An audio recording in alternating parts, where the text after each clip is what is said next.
Salutations, everyone. I hope everyone is still doing well, and welcome to this night-ending bonus upload. Before we jump into it, a couple quick links.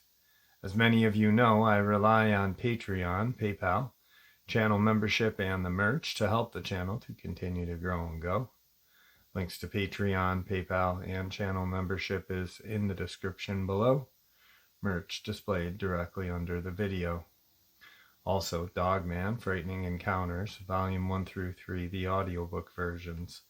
They were written and researched by Tom Lyons, narrated and produced by me, Jeff Nadolny. Those audiobooks, well, they're available on Audible, Amazon, and iTunes, links to which are also in the description as well. And finally, last but definitely not least, if you'd really like to help support the channel to continue to grow and go, simply subscribe. It does not cost a cent. Click that like button. It takes half a second. If you don't want to miss out on any of the informative uploads that I put out daily, click that bell icon. And folks, please leave a comment and share the video. Why? Well, because all of these things really do help the channel to continue to grow and go. They definitely do matter, and they are appreciated. And with that, I have taken far too much of your time. Let's jump in to this night-ending bonus upload, shall we? Today's one and only experience. Just so that you have an idea of my background knowledge and experience, I grew up all over the rural southern United States, from the Appalachian Mountains to the swamps, backwoods, and bayous of the Deep South, where I spent most of my free time deep in the woods up until my early 20s.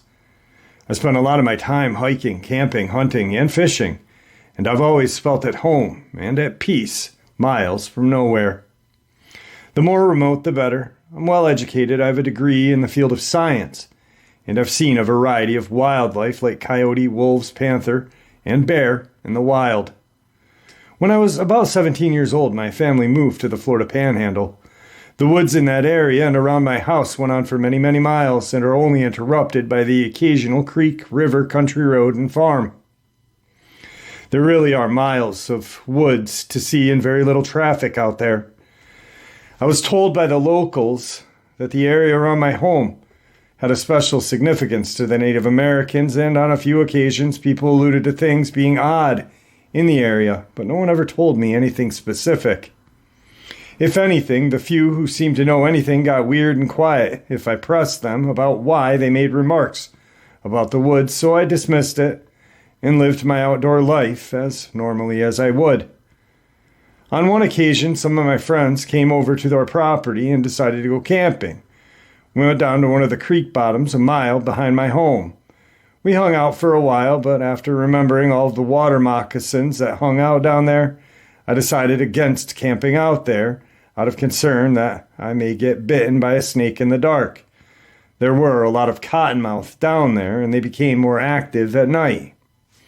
So around dusk, myself and another kid went back to the house, and the other two were going to camp out there at night. Probably an hour after dark, the other two showed up looking shaken. They said they were going to sleep inside as well.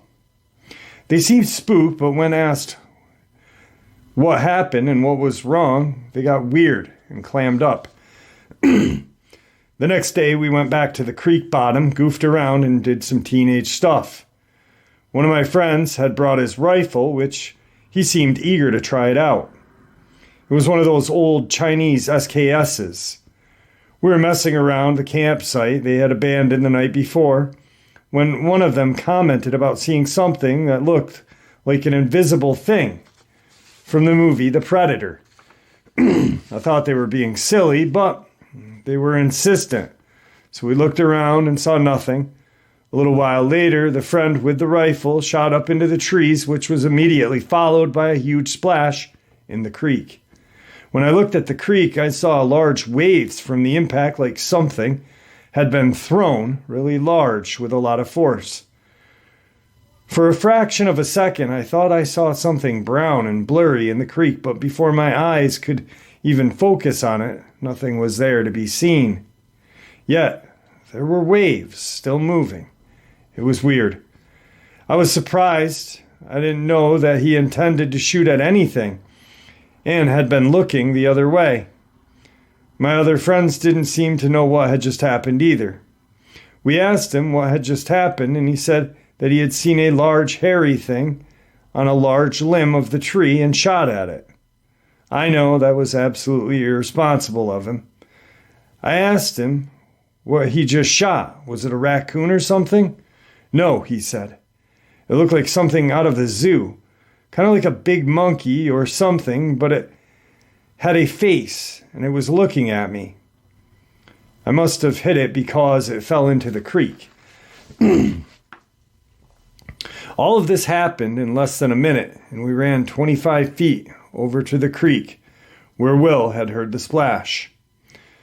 There was still a slight disturbance in the water, but we never saw anything. When I questioned the friend, he reiterated what he had seen, a hairy thing that reminded him of something similar to a baboon looking at him on the top large limb of the tree, but it repeated, it had a face and it was looking at him.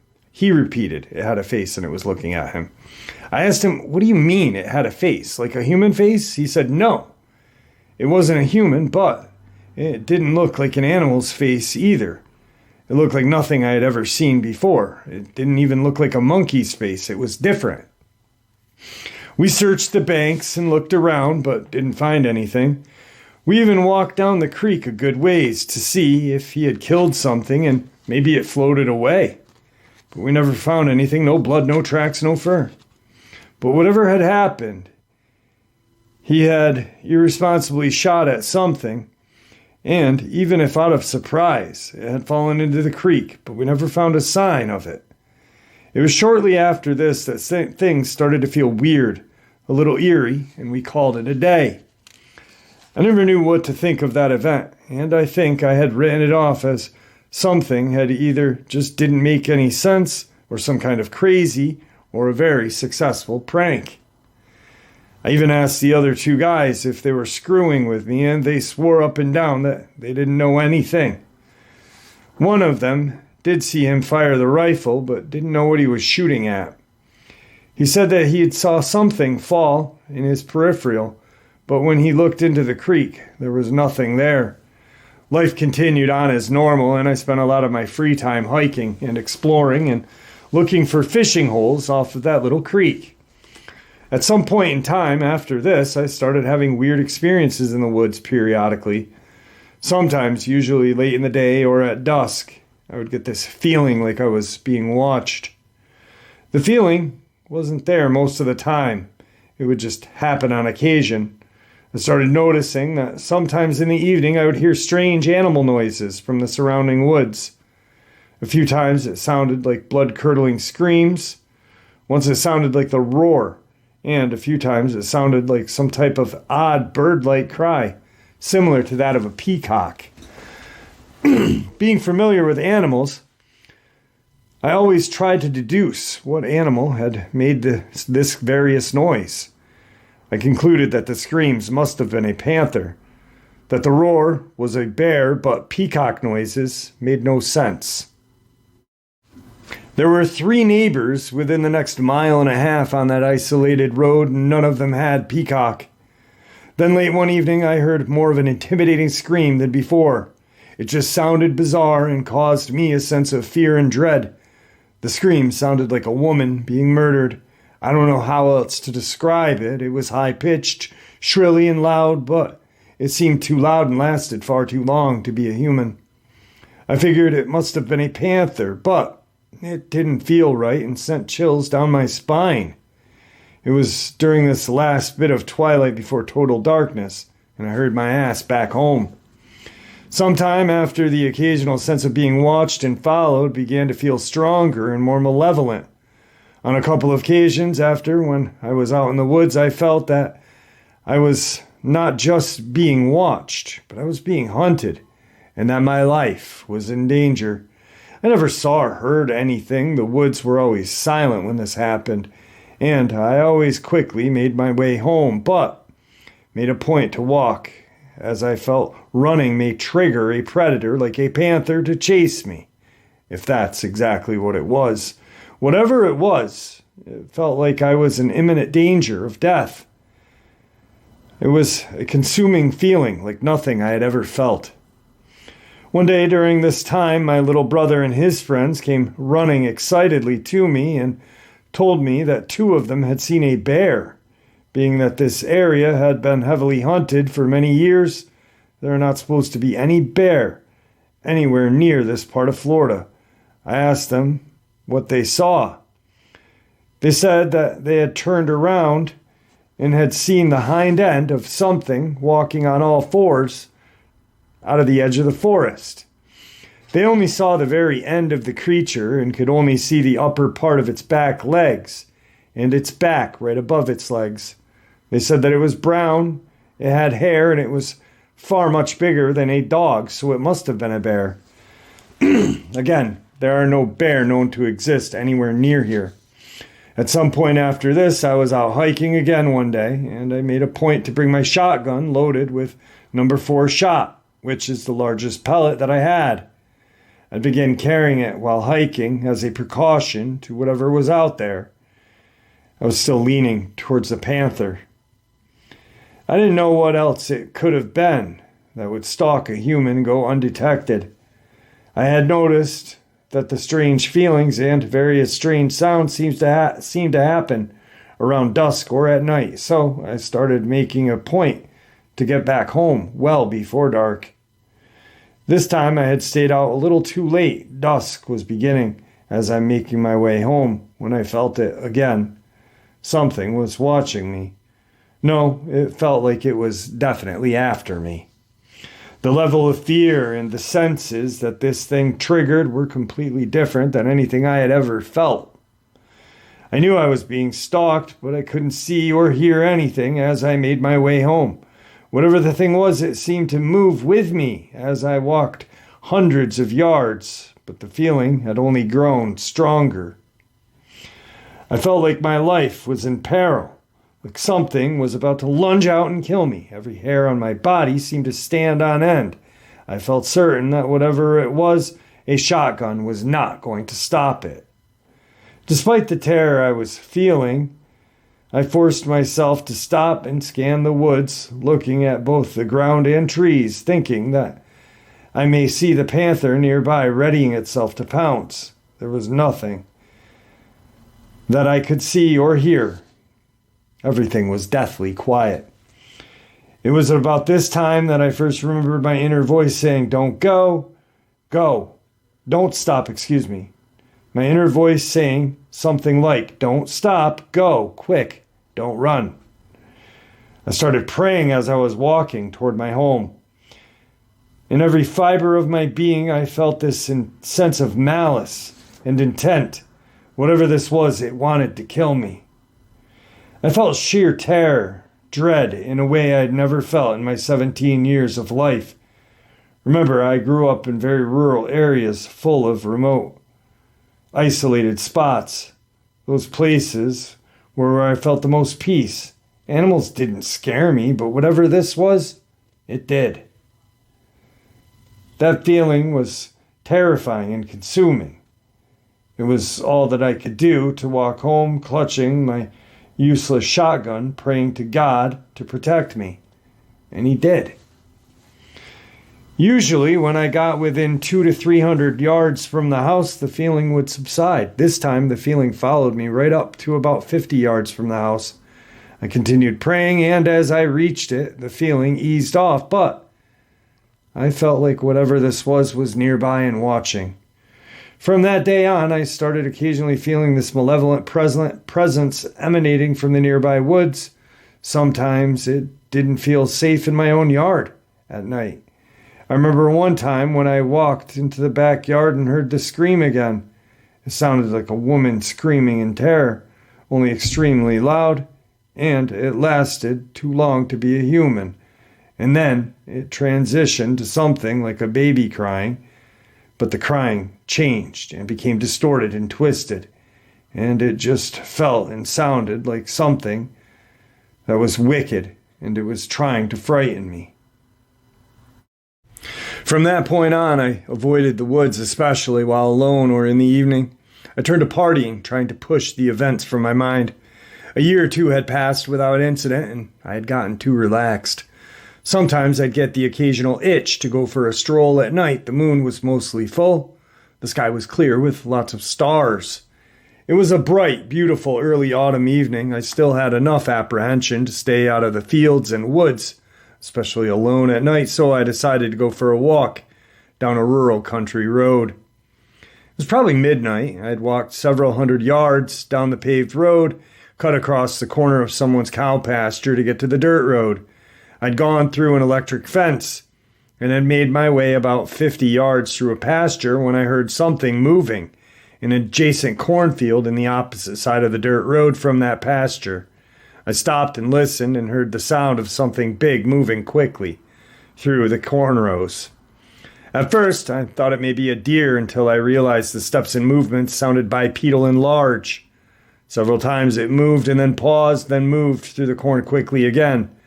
After hearing that movement several times, suddenly the sound of movement was followed by the sound of a rabbit squealing. I instinctively crouched, peering into the darkness. Up until this moment, I had only been curious as to what kind of animal I had gotten close to. I had no way of fathoming what it was about to step out. I saw a large bipedal figure walk out of that cornfield. It crossed the dirt road, stepped over the electric fence mid-stride without a pause or effort. In the bright light of the moon and stars, I could make out some details. Its head had a significant wolf-like feature. A long snout and pointed ears. It was much taller than a human. I'd say 7 feet, possibly a little more. And it walked, leaning forward with its shoulders hunched forward, like it was slightly crouching. It was covered in fur, but the fur seemed thinner or shorter on much of its torso and arms. I remember noticing that it had very lean and powerful muscular build to this thing. Its arms seemed unusually long and hung low as it moved, and it clutched something in one of its arms. I couldn't make out its color because of the limited light, but it appeared to be very dark. I even noticed a tail or whatever. It had doubled knees. These creatures are often portrayed having. Despite being a semi-bright night, a lot of its body from its waist down was obstructed in shadow. It crouched on the ground, clutching its rabbit in both hands, and I started hearing a wet, crunching noise and realized that it was eating the rabbit. It was squatting low to the ground, holding it in both hands, eating it like you may eat a fried chicken drumstick and thigh with 2 hands. At this point, I guess it couldn't have been more than 40 yards from me. It's hard to remember details you don't think about for many years. I had on camouflage jacket, jeans, and I remember trying to make myself as small as possible, crouching and hoping that it didn't notice me when it paused and sniffed the air as if it had smelled something. Then it raised its head and sniffed the air again. It was at this moment I thought, shit, I hope it's not smelling my scent. At that moment, it looked directly at me and emitted a low guttural growl. I swear its eyes flashed red, something I had never seen an animal do without light reflecting in them. It was less bright than when a light reflected directly into the animal's eyes, but distinct enough. I could see the red eyes briefly flicker in the darkness. This didn't appear to be reflected light. It appeared to come from within this creature for a split second and then disappear. Bizarre, I know. Looking directly at me, the creature stood up like it was challenging me and growled this low guttural growl that I heard from 40 yards or less away. At that moment, I felt fear overwhelming me. I had this overwhelming urge to haul ass back to my house, but something inside, something told me not to run. That if I did run, it would catch and kill me. When I previously told you about all of this, I said I felt hunted and I felt the sense of an unnatural terror, like my life was about to be forfeited, and very suddenly and violent. Well, now, it was like I was looking at the source, eye to eye. Somehow I knew that this creature was bad, a very wicked thing, and far more powerful than me. And something like an inaudible voice kept telling me that if I ran, I would forfeit my life. Walk, don't run, pray, stay calm. These thoughts kept going through my head, but they were not coming from my conscious mind. I slowly backed out of the field, never turning my back to this creature until briefly when I had to cross the electric fence. Even then, I tried not to turn my back completely to it and keep one eye on it. At this point, it had moved deeper into the shadows of the pasture and was moving parallel to my direction. I would occasionally hear it move through the field, still staying parallel to me as I began to walk down the paved road toward my house. As I moved down the blacktop, I came to a section of woods with no homes or lights nearby. I had to walk through at least a few hundred yards of wooded road to get back to my house, and there was only one house on that way. No lights anywhere, nothing but woods. The thing tracked alongside of me the whole way, moving through those woods in darkness with absolute ease. Occasionally I would hear a branch crack or a swish of vegetation, and a few times it stopped to growl that low guttural growl at me. It's odd how I could hear its growl. I don't think I would have heard a dog growling at that distance. The entire time I felt this overwhelming sense of dread, fear, and inescapable death. I continued to listen to this internal voice and prayed hard the whole way. I kept telling myself to walk, not run, and to pray. I prayed. Oh, did I pray? I don't know if it was the voice of my intuition, but I somehow knew with absolute certainty that if I did run, this thing would kill me.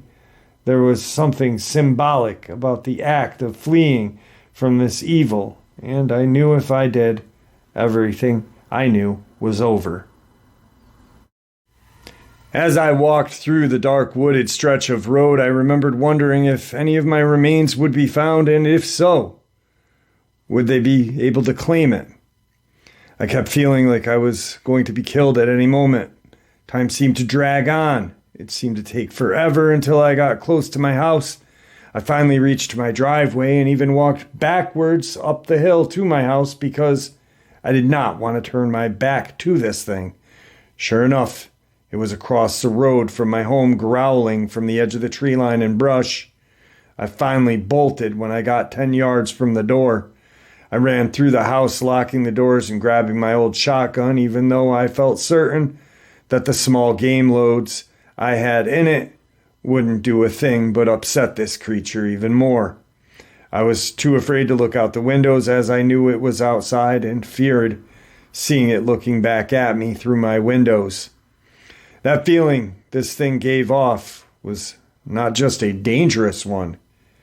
It was an evil feeling, a feeling like a wicked, unnatural thing.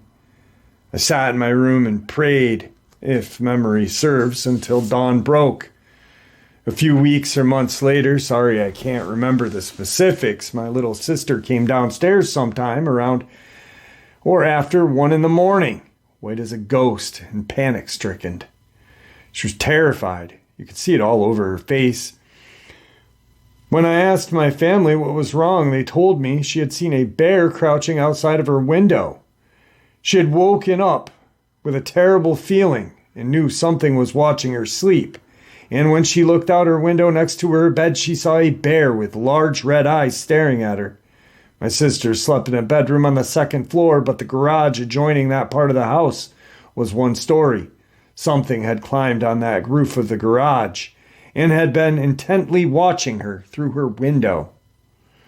I asked her point blank if she was sure it was a bear. I could tell she was terrified and didn't want to acknowledge something. She responded with, "It was covered in hair, had big red eyes, and was staring at me while I was sleeping through my window." I was asleep when I woke up with a feeling of terror. I knew something was watching me, and it felt bad. I'm paraphrasing, as this was many years ago, of course.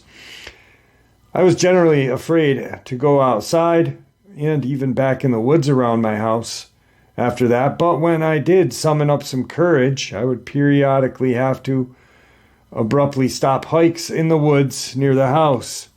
Everything would be fine, and then I would suddenly become overwhelmed with this ominous feeling that I was living on borrowed time. That creature was stalking me, and it was going to kill me. I almost always left immediately, feeling like the shotgun in my hands that I was carrying was useless. On multiple occasions, when this had happened, I felt the inner voice again, telling me to leave now, walk, don't run, and pray. On a couple of occasions that I lingered momentarily scanning the woods for this creature, and I never saw anything, but it felt like it was growing closer and danger grew more imminent, so I always left.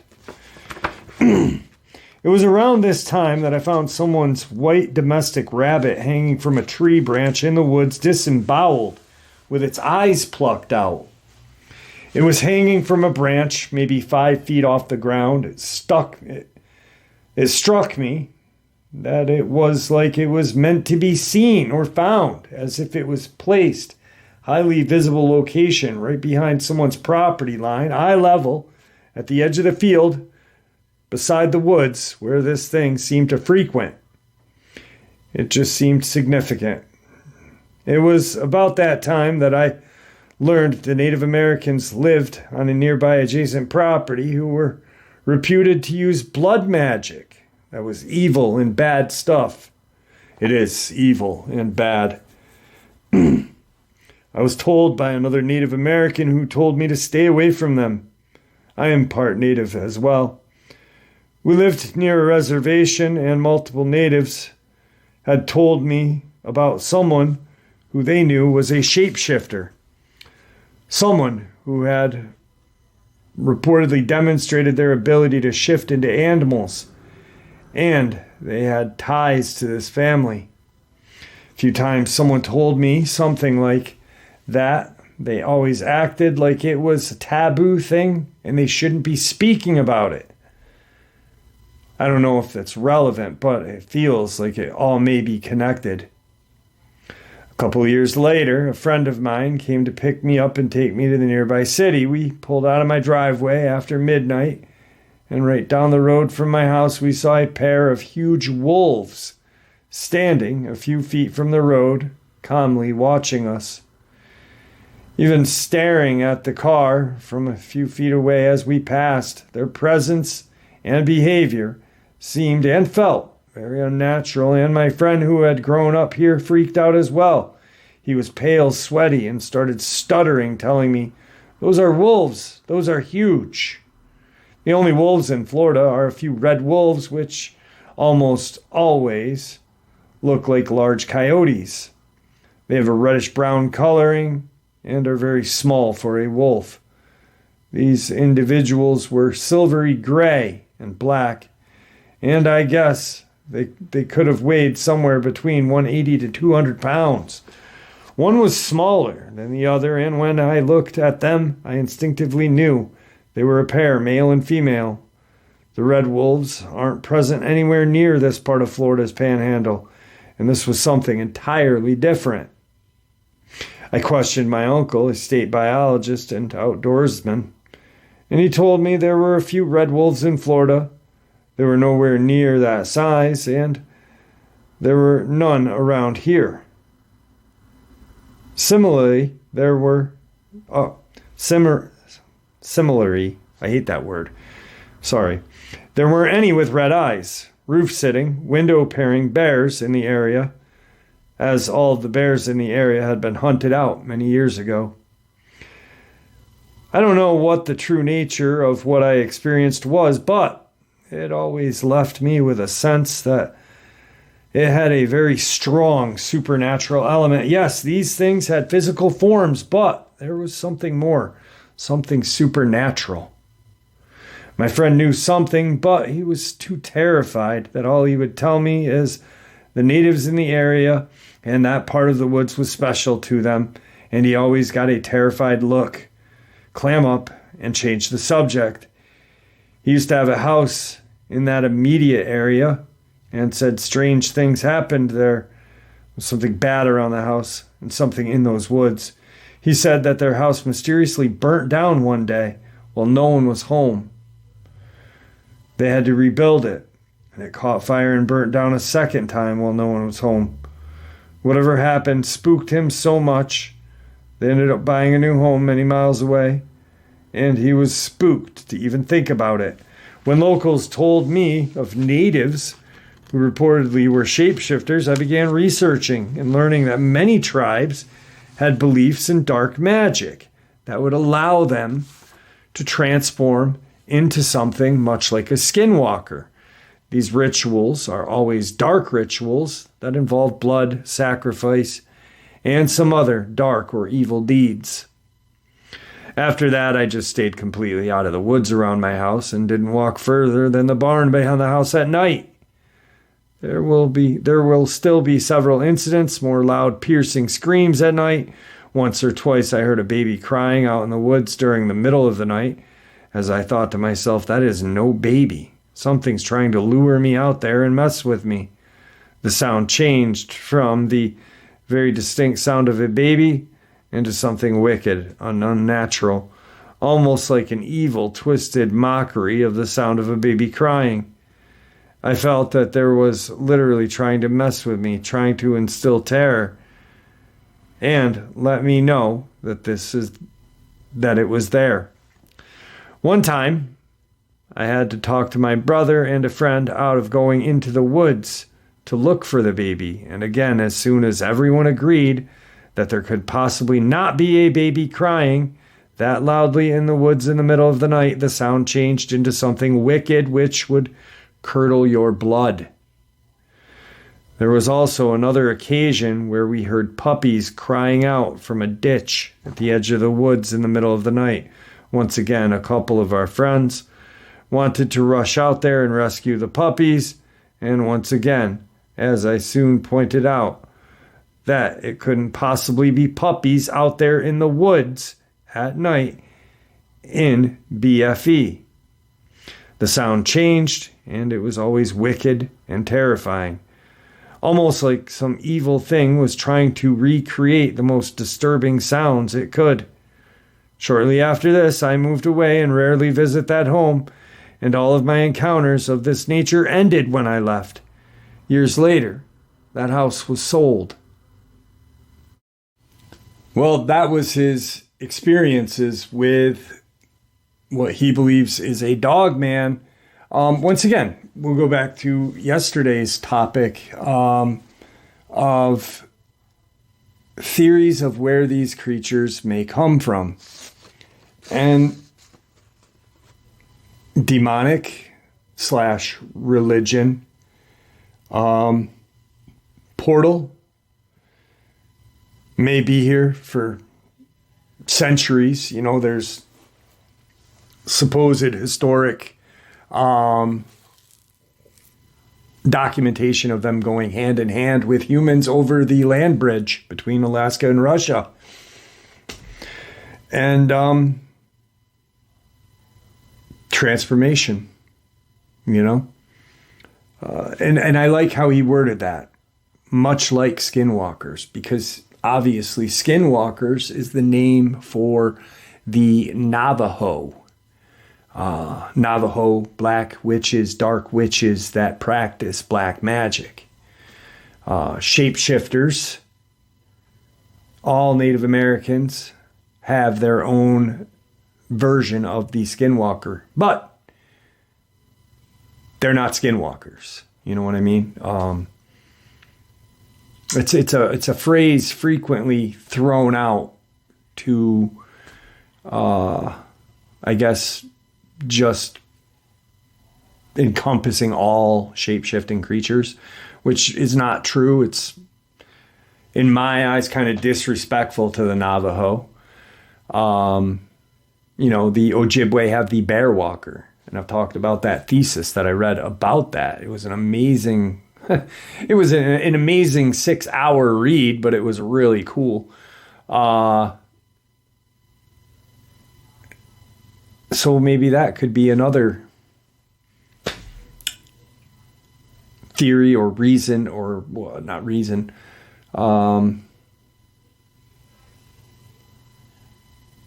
Explanation of where these things come from. Anyway, there's more to this, but not encounter. This is very interesting, and I like that he attached this. There are a lot of thoughts and beliefs that I have about these dogmen that I think need to be shared.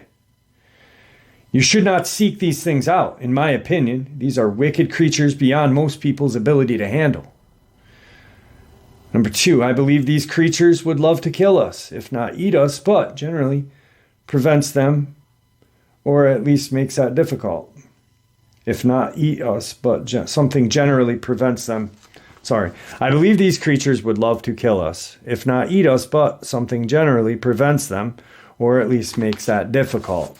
3, these creatures have appeared in tangible bodies. They hunt and feed, and so it would make sense that they can be killed. However, I think attempting to kill one would take a lot of firepower, be extremely risky, and I have a feeling your problems would only get worse if you sought out one to kill it. Number 4, they would seem to have the ability to hide themselves from us exceedingly well. I've said that many times. Everything this guy's saying, we say on a daily basis on this channel. I say it when I go out in the woods. How do we not know that there's one? Actually, there's an amazing picture. I've got to share it with you guys. Not today, but I'll make a upload about it. A subscriber had watched the last time I was up to where Tom Mezek disappeared. And he didn't do anything crazy with the video. He just made it black and white, slowed it down, and watched. And there almost appears to be a Sasquatch or something similar to that walking kind of behind where I was, off to the side when I turned and panned around. Pretty interesting. Anyway, back to this. Sorry. Number 5, along with their ability to go unseen, they also seem to be either so evil that their presence creates a supernatural terror, or B, they have the ability to project terror. I'd never felt anything like this in my life. It was not a normal emotion. Number 6, every time my life sense seemed to be in jeopardy, that voice popped up and very firmly, plainly told me exactly what to do. On a couple of occasions, it repeated itself when I didn't do what it said immediately, or things seemed especially dire. Up until that time in my life, I cannot remember ever having these voices talk to me like that, giving me instructions or telling me what to do. Personally, I think it was God or your guardian angel. Just right there, an amazing sentence. Just, wow. Just right there is powerful. If you really think about how powerful that statement is. Whether it's praying or rebuking something in the name of Christ, sincerely turning to God seems to offer protection from these things. I've heard more than one person praying aloud or even rebuking them in the name of Christ has great effect. I would encourage any Christ-filled Christian who is troubled by Dogman to react as if it was an evil spirit. Good advice. Good. We all need faith. But there was another, I don't even want to call him researcher, channel, whatever, actor.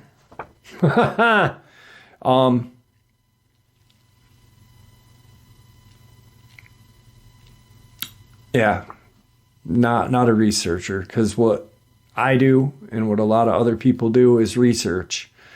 What this person does is just almost like voice acting and, using the subs to make himself appear more knowledgeable. Almost like a disc jockey, like a Howard Stern or whatever, just like a radio person. But them saying, You don't need a firearm or any kind of protection. All you need is the word of God. Brother and sister, it's always nice to have the good Lord on your side. But you can't always rely on that when something's charging at you. You know, let's just say you can rebuke them in the name of God, Christ, whatever. But what happens if that thing disappears, but then a bear comes out? Or what happens if that rebuking doesn't work? It's always good to have both. Don't pretend to know I don't pretend to know the origin and nature of all of these creatures, but it should be remembered that there are a lot of occult practices that involve summoning them or transforming into something similar. There have also been sightings in areas where there is known dark occult activity. Skinwalkers out west, Beast of Bray Road, the one associated with the Bell Witch, or the one I encountered. They seem to have some type of tie to dark occult magic and or graveyards. There are rules for the demonic. If these things do have a connection to the demonic, then they need some type of foothold or permission to harm someone or their possessions without suffering repercussions. It's possible that someone allowing creatures to continually instill terror in them is granting it a foothold to their doorway. 10. This creature and many others reported seem to have the desire to instill terror in mind. Many other accounts, the more terrorized the person, the more behavior escalates. 11. These creatures go to greater pains to remain unseen, especially during the day. It seems like being seen somehow makes them vulnerable. I don't fully understand, but I think it's worth looking into. And last of all, there are recorded accounts of these creatures and other man-beasts stretching from police reports of today to accounts going thousands of years spanning the globe. To assume all of these people, including law enforcement, are making something up or mistaking dogs and bears for something else is ignorant and willful ignorant. Or is arrogance and willful ignorance, Great. I mean, just this guy really knows, he's really thought this out. 90% of people in the West live in populated areas, even those who do not live close to populated areas. Sure, maybe you went to a state or national park, but that's not like living in a remote BFE and spending all of your time outside farming, logging, hunting like some people do. A lot of people who do live like this have seen things but don't want to talk about them. Generally, either they are too scared or don't want the negative attention or judgment that it will bring.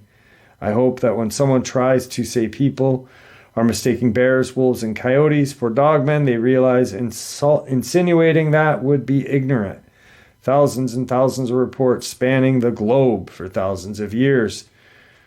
The purpose that is to assume someone who didn't witness the event has a superior understanding to all of those who witnessed the events. Last, I don't know, but I wonder if some people confuse Dogman with Bigfoot. A lot of the time, the described behavior will sound like the atypical behavior of Dogman, climbing on roofs, stalking humans, mimicking cries of people and animals, generally trying to terrorize people, if not actually harm someone. Most of the Bigfoot encounters I've heard of where they have actually seen the head of the creature know it's a Bigfoot. The Bigfoot just wants to be left alone. Scare the person away, and at worst, maybe eat your pig. There are exceptions, of course, and I like that he put that. I really do, because they do. I think any creature wants to be left alone.